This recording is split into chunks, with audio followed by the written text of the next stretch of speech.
ஆனால் இப்போ இந்த தூய்மை பொறியாளர் அப்படின்ற ஒரு தலைப்பில் வந்து என்ன சொல்றீங்கன்னா, ஒரு குறிப்பிட்ட இனக்குழுவை சேர்ந்தவர்கள் மட்டுமே தூய்மை பணியாளர் அந்த பணியில் இருக்காங்க. இதை முற்றிலும் தடை செய்யணும்னு சொல்லியிருக்கீங்க. முற்றிலும் தடை செஞ்சுட்டா அதுக்கு மாற்று என்ன அப்படின்ற ஒரு கேள்வி இருக்கு. ரெண்டாவது, இதை வந்து ஒரு பெருமைக்குரிய அரசு பணியாக்கணும் அப்படின்ற ஒரு வாக்குறுதி கொடுத்துருக்கீங்க. ஆனால் சமீபத்தில் இந்த தூய்மை பணியாளர் போராட்டம் எடுக்கும்போது அவர்களை பணி நிரந்தரம் பண்ணணும் அப்படின்ற கோரிக்கை வந்தப்ப ஒரு அரசியல் கட்சி தலைவர் வந்து பண்ணக்கூடாது அப்படின்றதும் சொல்லியிருக்காரு. ஸோ இது இப்படி முரண்பாடுகள் வரதை எப்படி பார்க்குறீங்க? இல்லை நம்ம வந்து இதில் என்ன தம்பி, ஒரு குறிப்பிட்ட சமூகம் செய்கிறதுங்கிறப்ப தான் இது இவங்க வந்து அது இழிவாக்குறதுறாங்க. இப்போ வேளாண்மை வந்து நான் ஒன்று சொல்கிறேங்க, வேளாண்மை செய்கிற வேளாளர் உங்களுக்கு புரியுதா? இப்போ கடலில் வேளாண்மை, இப்போ மீன் பிடிக்கிறவர் மீனவர்னு நீங்கள் சொல்கிற நம்ம பிரிக்கிறோம். இப்போ நான் வேட்டையாடுறேன், விடுமுறை காலங்களில் வேட்டையாடுறேன், நான் வேடுவனாயிடுறேன், நான் குறவர் ஆயிடுறேன். நான் ஆடு மாடு வளர்க்குறேன், நானும் ஆயர் ஆயிடுறேன். நான் வேளாண்மை செய்கிறேன், வேளாளர் ஆயிடுறேன். எங்கள் உறவுகள் கடலில் மீன் பிடிக்கிறாங்க, நான் கம்மாயில் மீன் பிடிக்கிறேன், நானும் மீனவர் ஆயிடுறேன். உங்களுக்கு புரியுதுன்னு நினைக்கிறேன். இப்போ எந்த வேலையும் யாரும் செய்யலாம். நீ ஒரு இழிவுன்னு கருதாத, அது அரசு வேலையாக்கு, படித்தவன் படிக்காதவன் எல்லாரும் செய்யலாம். இந்த முறையை மாற்றிடுவோங்கிற துப்புரவு பண்ணிடுற. இப்போ அமெரிக்கா, சிங்கப்பூர்லாம் எப்படி பண்ணுது? ஒரு நவீனமாக நல்ல சுகாதாரமாக பூட்ஸு கிட்ஸு க்ளவுஸ்லாம் போட்டு வண்டி வச்சு சுத்தமாக எடுக்கலாம். முதல்ல குப்பை இல்லாத நகரத்தை உருவாக்க நம்ம கற்றுக்குருவோம். எதுக்கு தூய்மை, எதுக்கு நீங்கள் சுத்தம் அசுத்தமாகுது, எதுக்கு குப்பை வருது, எப்படி வருது, எப்படி வருது? ஏன் நீ வீட்டை நீ குப்பையாக போடுவியா? அப்போ எப்படி நாட்டை குப்பையாக்குற? நான் வரும்போது நீ அப்படிலாம் குப்பையை போட முடியாது. எல்லாம் தெருவெல்னு எங்கு பார்த்தாலும் உன் வீட்டுக்குள்ளே தவிர வெளியில் நடந்தீங்கன்னா ரெண்டு கண்ணு பார்த்துக்கிட்டே இருக்கும். முழுக்க கண்காணிப்பு கருவிகளால் கண்காணிச்சிருவேன். நீ தப்பிக்கவே முடியாது. நீ குப்பையை அங்கிருந்து தூக்கி போடுறது அதெல்லாம் பண்ண முடியாது. குப்பையை கூட ஒழுங்காக போட தெரியாத நாடு குப்பை மேடாக தானே போகும். அதனால தான் அவங்க தூய்மை பணியாளர் என்பதையும் தாக்கி தூய்மை பொறியாளர்கள்னு மாற்றி அதை அரசு பணியாக மாற்றுவேன்னு சொல்கிறேன். நீங்கள் அந்த குப்பை அந்த பணியை நீங்கள் எதுக்கு, நான் அதுக்கு குப்பையில் தான் வச்சுக்கிறேன்னு நினைக்கிறீங்களா? மரக்கன்று நடக்கூடாதா? சொல்லுங்கள், மரக்கன்று நடக்கூடாது, மற்ற வேலைக்கு பயன்படுத்தக்கூடாதா? இந்த 10 ஆண்டு பசுமை திட்டம், பல கோடி பண திட்டத்தில் பல பேர் வேலைக்கு எடுப்பேன். அப்போ அந்த இடத்துல நீங்கள் வந்து அந்த பகுதி நேரம் போக, இப்போ தென்கொரியாவில் அவர் என்ன சொல்கிறார், போய் நீ பகுதி நேரம் சண்டை வரும்போது சண்டை போடு, இப்போ மாடு மெயின் சொன்னாரா இல்லையா? சொல்லுங்கள். சொன்னது சிரிக்கிறீங்கல்ல. இப்போ நான் சொல்கிறது தானே அவர் இப்ராஹிம் டூரை பண்ணி கொண்டிருக்கிறாரு. ஒரு சின்ன பையன் வந்து ஒரு திடீர்னு ஒரு நிலத்துக்குள்ள அவளை பண்ணும்போது நம்மளால் பண்ண முடியாதா? ஒரு கனவு இருக்கணும்ல. இப்போ நான் சொல்லும்போது சிரிக்கிறீங்களா? கெஜ்ரிவால் எப்படி பண்ணாப்ல? அந்த 5 ஆண்டுக்குள்ள அந்த இதில் பண்ணிட்டார்ல, அவளை தூக்கி கொண்டு வந்துட்டார்ல. 60 ஆண்டுகளை நீ பண்ணலையே. அப்போ உனக்கு நோக்கம் இல்லை, அவனுக்கு நோக்கம் இருந்தது. தான் அங்கே அந்த பெரிய மனுஷன் அந்த பினராயி விஜய் எப்படி தரத்தை உயர்த்தி கொண்டு போயிட்டாப்ல. பிள்ளைகளுக்கு முதல்ல கொடுக்க வேண்டியது அறிவு தானே, அதை கொடுக்க உனக்கு வக்கு இல்லை. அப்புறம் என்ன நீங்க குடிக்கணும்? நீ படிக்க வைக்கிறத விட்டு குடிக்க வைக்கிறதுல கவனம் பண்ணிட்டு இருக்க. 2000 அரசு பள்ளியை மூடுற, 2000 மதுக்கடையை கூட்டுற. சார், அருந்ததிற்கான உள்ளொதுக்கீடுக்கு வந்து எதிர்ப்பு தெரிவிக்கிறோம்னு சொல்லியிருக்கீங்க. அப்போ உங்களோட நிலைப்பாடு அதில் என்ன, இல்லை மாற்று வழி? இல்லை, நீங்க எந்த குடிகளினுடைய இடப்பகிர்வு, ஒதுக்கீடுன்னு சொல்லக்கூடாது, ஒதுக்கீடுன்னு சொல்லக்கூடாது. ஏன்னா ஒதுக்கீடு பண்ணி தான் நம்மளை ஒதுக்கிட்டாங்க. இடப்பகிர்வு தான் பகிர்வு. அதில் என்னன்னா, எங்கள் பாட்டனார் அயோத்தியாஸ் என்ன சொல்கிறாரு, நீங்கள் சமபங்குங்கிறத நான் ஏற்கனவே எதிர்க்கிறேங்கிறாரு. அதுதான் அதுக்கப்புறம் பின்னாடி அண்ணல் அம்பேத்கர் அதை வலியுறுத்துறாரு. எப்படின்னா, சமபங்குன்னா நீங்கள் பன்னெடுங்காலமாக நீங்கள் மாளிகையில் இருப்பீங்க, நான் மண் குடிசையில் இருப்பேன், நீங்கள் மேட்டில் இருப்பீங்க, நான் பள்ளத்தில் இருப்பேன். அப்புறம் நீங்கள் கல்வி மறுக்கப்படாத சமூகம், நான் கல்வி பல ஆயிரம் ஆண்டுகளாக பல 100 ஆண்டுகளாக மறுக்கப்பட்ட சமூகம். இப்போ 2 பேரும் ஒரு இடத்துக்கு வரும்போது பொதுத்திறனில் வெல்வது கடினம். இப்போ நீங்கள் எப்படி நீங்கள் கவனிக்கணும்னா, 100 நாள் வேலைக்கு போகிற எங்கள் அம்மாவுக்கு என்ன உப்பு ஊறுகாய் அரிசி பருப்புக்கு வரியோ அதே வரி தான் சரக்கு மற்றும் சேவை வரி அதானி அம்பானி மனைவியும் கட்டுவாங்க. உங்களுக்கு வரி ஒன்றா இருக்குது, வாழ்க்கை தரம் ஒன்றா இல்லை. அப்போ சமபங்கிறது சரியா இல்லை, உரிய உரிமை உங்களுக்கு விளங்குதா?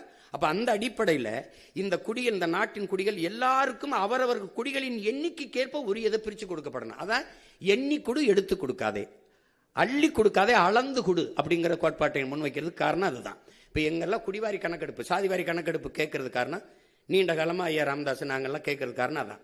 நீங்கள் அவரவருக்கு உரியது கிடைச்சிட்டா சமூகத்தில் போட்டி பொறாமை, உங்களுக்கு உண்டானது உங்களுக்கு கிடைச்சிருச்சுன்னா நீங்கள் போயிடுவீங்க, ஒரு பிரச்சனையும் வராது. அவருக்கு உண்டானது கிடைச்சிருச்சுன்னா போயிடும்.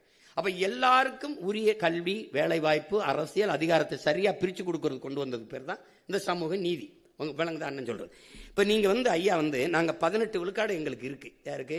பறையர் தேவேந்தருக்கு, ஆதி தமிழ் குடிகளுக்கும் தேவேந்தர். இதில் திடீர்னு எடுத்து உள்ஒதுக்கீடு 3 விழுக்காடு அருந்ததியர் கொடுத்துறாரு. நீ பொதுவில் தானே இப்போ 10 விழுக்காடு எப்படி கொடுத்தாங்க? பொருளாதார அடிப்படையில் பின்தங்கியவர்களுக்கு பொதுவில் இருந்து அதில் தானே கொடுத்துருக்கணும்.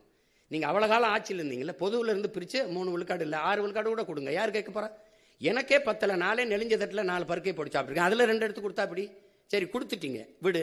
நீ பிசி எம்பிசியில இருந்து கொடுத்துருக்க முடியுமா? நீ எதை கொடுத்துருந்தா வெளியில் நடமாடி இருக்க முடியுமா? நான் கேட்கறதுக்கு பதில் சொல்லு. நீ எனக்கு குரல் இல்லை, அதிகார வலிமை இல்லை, அரசியல் வலிமை இல்லை, நான் அப்படின்னால நீ டக்குன்னு கொடுத்துட்ட. ஏன்னா நான் கேட்க வேண்டியவெல்லாம் உனக்கிட்டே 2-3 சீட்டுக்கு வந்து நிற்கிறதுனால நீ ஏன் சீட்டு எடுத்து கொடுத்துட்ட. சரி கொடுத்துட்ட, அப்போ அதில் என்ன பண்ற? பிரியாரிட்டி, முன்னுரிமை, ஃபர்ஸ்ட் ப்ரிஃபரன்ஸ் ஒரு சரத்தை சேர்க்கிறது. அது எப்படி வருதுன்னு நீங்க உங்களுக்கு முன்னுப்பா பாருங்க. எங்களுக்கு 18 விழுக்காடு இருக்கு, 3 போயிருச்சு, மீதி 15 இருக்கா? இந்த 15ல் இவங்களுக்கு அவங்க 3 அப்படியே, அவங்க வீட்டு சாப்பாடு அவங்க கிட்ட அப்படியே இருக்கு, என் வீட்டு சாப்பாடு இருக்குல்ல இந்த 15, இதுல இவங்க சாப்பிட்டது போக மிச்சம் எனக்கு முன்னுரிமை, இதுலயே அவங்க வருவாங்க, அவங்களுக்கு போக எனக்கு அப்படின்னு சட்டம். இது எவ்வளவு பெரிய துரோகம் பாரு. இப்ப எப்படின்னா அவங்களுக்கு போக எனக்கு மிச்சம்னா, ஒரு பல்கலைக்கழகத்தில் 4 பேராசிரியர் வேலைன்னா எஸ்சிஏ எஸ்சிஏ எஸ்சிஏ எஸ்சிஏ 5 வேலைன்னா 4 போயிருது, மீதி 1 இருக்கு. அதுல நான் பறையர் எடுத்துக்கிறதா, இல்ல தேவேந்திரர் எடுத்துக்கிறதா, இல்ல ஷெட்யூல் ட்ரைப்ஸ் பழங்குடி எடுத்துக்கிறதா? 1. இப்ப எவ்வளவு பெரிய துரோகம் இது. நீ என்ன பண்ணிருக்கணும்? நீ பொதுவில இருந்து எடுத்து கொடுத்து என்னை பாதிக்காம தற்காந்து இருக்கணும். நீ எடுத்து கொடுத்துட்டு அதுல முன்னுரிமைன்னு போட்டதான் சொல்றேன். நீ கொடுத்தது தப்பு இல்லை, சரி கொடுத்துட்டா விடு, இந்த பிரியாரிட்டியை தூக்கு, முன்னுரிமையை தூக்கு. இப்ப நான் என்ன சொல்றேன், அந்த 3 ரொம்ப நாளா 14 ஆண்டுகளா இழந்துட்டேன், அந்த 3ஓட இன்னும் 2 சேர்த்து 5 போடு, எனக்கு 20 கொடுன்னு கேட்கிறேன். நீ கொடுக்க மாட்டேன், நான் வந்து போடுவேன். உங்களுக்கு புரியுதா? அதான் நான் சொல்றது. நீ கொடுத்ததை நான் எடுன்னு சொல்லல, ஏன் கொடுத்தா நான் கொடுத்துட்டேன், இந்த முன்னுரிமை என்னை ரொம்ப இடிக்குதுங்கிற. அதனால அண்ணன் சொல்றது விளங்குதுல்லப்பா, அதை அப்படிதான் நம்ம சொல்றோம். யாருக்கும் இடப்பகிர்வு வேணாம்னு நம்ம சொல்லல, அவரவருக்கு உரியதை கொடுப்போம். இப்ப நீங்க வேற ஊர்ல இருந்து வந்திருக்கீங்களா, பஞ்சாப்ல இருந்து உங்களுக்கு கொடுக்குறேன்னா, பஞ்சாப்ல எங்க இருக்குன்னு சொல்லணும், அங்க வாழ்றல்ல அவன் என் ஆளுக்கு கொடுக்கணும். இப்ப ஆந்திராவில் வாழ்ற எனக்கு கொடுக்கணும், கர்நாடகாவில் 1.25 கோடி நாங்க இருக்கோம், அதுல ஆதி தமிழ் குடிகள் நாங்க 75 விழுக்காடு, நாங்க 75 லட்சம் பேர் இருக்கான். எங்களுக்கு அங்க எஸ்சின்னு எங்களுக்கு ஏதாவது இடஒதுக்கீடு இருக்கா, சிறப்பு வாய்ப்பு இருக்கா? பாருங்க பாருங்கப்பா, இருக்கான்னு பாருங்க. அதர் பேக்வேர்ட்ல தான் நாங்க இருப்போம், ஓபிசியில தான் இருப்போம். அப்ப காலங்காலமா என்னுடைய பெருந்தன்மையும் பேரன்பையும் நீ இழிச்சாத்தனம்னு கருதிடக்கூடாதுல்ல. உன்னுடைய வளம் உனக்குன்னு இருந்துக்கிற, முல்லை பெரியார் தனியா இருக்கு, கர்நாடகா தனியா இருக்கு, என்னோட நெய்வேலி உனக்கு, நரிமணம் பெட்ரோல் உனக்கு, அணு உல மின்சாரம் உனக்கு, அணு மின்சாரம் உனக்கு, என் வளம் எல்லாருக்கும். நான் மட்டும் இந்தியனா இருக்கணும், நீங்க கனடாவே இருந்துருவீங்க, நீங்க அப்படியே நீங்க எல்லாம் உங்க மாநிலத்துக்கு உங்க ஆளா இருந்துருவீங்க. எப்படி ஆவின்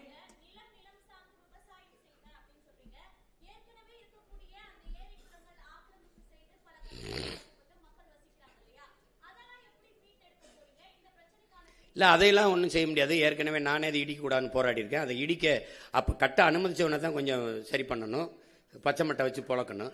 நீ அன்னைக்கு ஆக்கிரமிப்புன்னு 60 வருஷம் 60 ஆண்டுகளாக வாழ்ற என் மக்களை இன்னைக்கு ஆக்கிரமிப்புன்னு சொல்றவன் யாரு?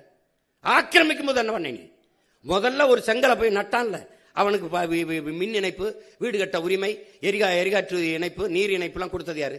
அந்த தெருக்கல்ல பாதை போட்டு கொடுத்த ஐயவிக்க பேர் யாரு? அவன்கிட்ட வீட்டு வரி வசூலிச்சவன் யாரு? அப்ப இவ்வளவு காலம் வாழ விட்டு இப்பதான் ஆக்கிரமிப்பு உனக்கு இது பண்ணுதா?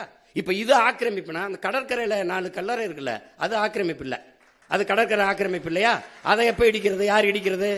கடற்கரை தானே. உனக்கு எப்படி கல்லறையாச்சு? நீ என்ன தேச விடுதலைக்கு என் பாட்டை வாவுச்சி மாதிரி செக்கிழுத்தியா? இல்லை யாரு நீ? எங்க பாட்டை மருது பாண்டி தூக்குல தூங்குனியா? தீரன் சின்னமலை மாதிரி தூக்குல தூங்குனியா? இல்லை என்ன பண்ண? அது நான் இடிக்க மாட்டேன், அதுவா இடியும், அதுவா இடியும். அதனால ஏற்கனவே இருக்கிற நீர்நிலைகளை ஆக்கிரமிப்பு போக மீதியை நான் பராமரிப்பேன், புதிய நீர்த்தக்கங்கள் உருவாக்குவேன். அறிவு சமூகம் எல்லாரும் இருக்கிறீங்க. உலகத்தில் இயற்கையின் அரும்பெருங்கொடையா நமக்கு தந்தது பள்ளிக்கரணை ஏரி. கடலின் நீர்மட்டம் எவ்வளவோ அந்த அளவிற்கு இதன் நீர்மட்டம் இருக்கும். அது அவ்வளவு பழுப்பு நில சதுப்பு நிலை ஏரி, அளவு விலை உயர்ந்த இறால்கள் மீன்கள் உருவாகிறது. உலக நாடுகளின் பறவைகள்லாம் வந்து உணவு உண்டு பறந்து சென்றது. அப்படி ஒரு ஏரியை யாராவது குப்பையை கொட்டி மூடணும்னு யாருக்காவது இப்ப எந்த கொம்பை வந்தாலும் அதை புனரமைக்க முடியாது, சீரமைக்க முடியாது. இருக்கிற கொஞ்சோண்ட பாதுகாக்கலாம், அவ்வளவுதான். மீதி எல்லாத்தையும் ஏரிக்குள்ள ஒரு சாலையை போட்டு பிரிச்சு அங்கங்கேயும் அப்படியே நெருக்கி குப்பையை கொட்டி மூட்டிட்டான். எந்த மூளைங்கிற உறுப்பில்லாதவங்க கூட அதை செஞ்சிருக்க மாட்டான். அந்த ஏரியை குப்பை மேடை ஆக்கலாம்னு. நீ குப்பையை கொட்டு, வேற ஒரு பொது இடத்துல கூட கொண்டு கொட்டு வை, ஏரிக்குள்ள கொட்டலாம்னு யாராவது சிந்திப்பானா? யாராவது?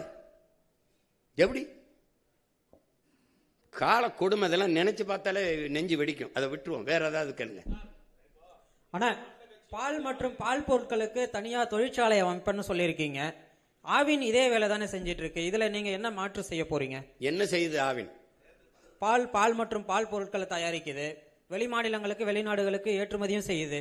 எங்க செய்யுது? தான் நீங்களும் செய்யறீங்க. பால் எங்க இருந்து, எத்தனை பேருக்கு வேலை கொடுக்குது? பால் எங்க இருந்து வாங்குது? அது எங்க இருக்கு? தயாரிக்கிற இடத்துக்கு என்னை கூட்டிட்டு போங்க, கூட்டிட்டு போங்க. அந்த பால்ல இருந்து இவ்வளவு தயாரிச்சு இப்படி ஏற்றுமதி செய்யுது, இப்படி பண்ணுதுன்னு. குஜராத்ல இருந்து அமுதம் பால் வாங்கிட்டு இருக்கு, எதையாவது போயிட்டு இருக்குது. ஆந்திரால இருந்து பாலை வாங்கிட்டு இருக்குது உன் அரசு. என்கிட்ட வந்து சொல்லிட்டு இருக்கீங்க. அது இருந்தா நான் ஏன் செய்யறேன்? அப்ப நான் அதான் செய்யறேன்னா நீ ஆடு மாடு வைக்கிறது அசிங்கம்ங்கிற, என்னை அசிங்கம் 4 கோடி 3 கோடி லிட்டர் பாலை கொண்டு வருவோம்ங்கிறாரு. எங்க குழாயிலிருந்து பிச்சுவீங்களா, மாட்டுக்காம்பல இருந்து பிச்சுவீங்களா? எங்க இருந்து பிச்சுவீங்க?